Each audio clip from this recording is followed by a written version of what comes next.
మొదటి సమూయేలు గ్రంథము 19వ అధ్యాయము. అంతట సౌలు, మీరు దావీదును చంపవలసి ఉన్నదని తన కుమారుడైన యోనాతానుతోనూ తన సేవకులందరితోనూ చెప్పగా, సౌలు కుమారుడైన యోనాతాను దావీదు యందు బహు ఇష్టము గలవాడై దావీదుతో ఇట్లనెను, నా తండ్రి అయిన సౌలు నిన్ను చంపవలెనని ప్రయత్నము మీద ఉన్నాడు.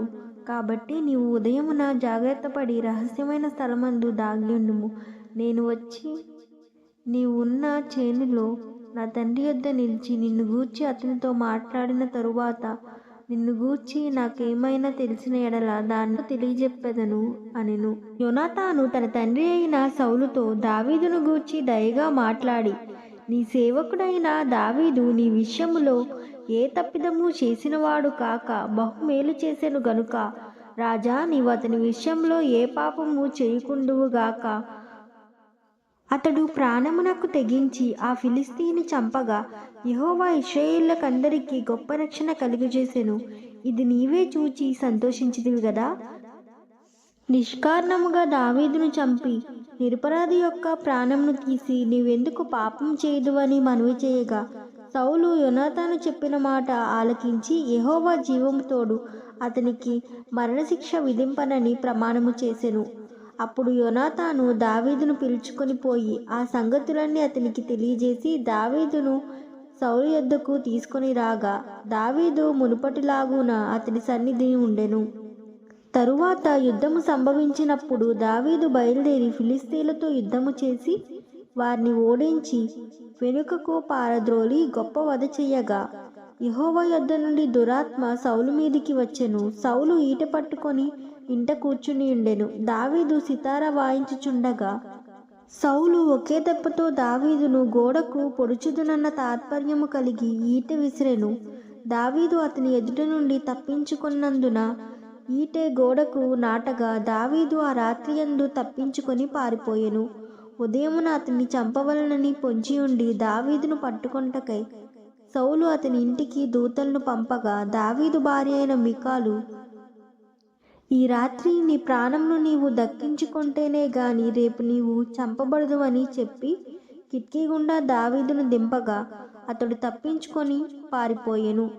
తరువాత మికాలు ఒక గృహదేవత బొమ్మను తీసి మంచము మీద పెట్టి మేకబొచ్చు తలపై ఉంచి దుప్పటితో కప్పివేసి, సౌలు దావీదును పట్టుకొనుటకై దూతలను పంపగా అతడు రోగి అయి ఉన్నాడని చెప్పెను.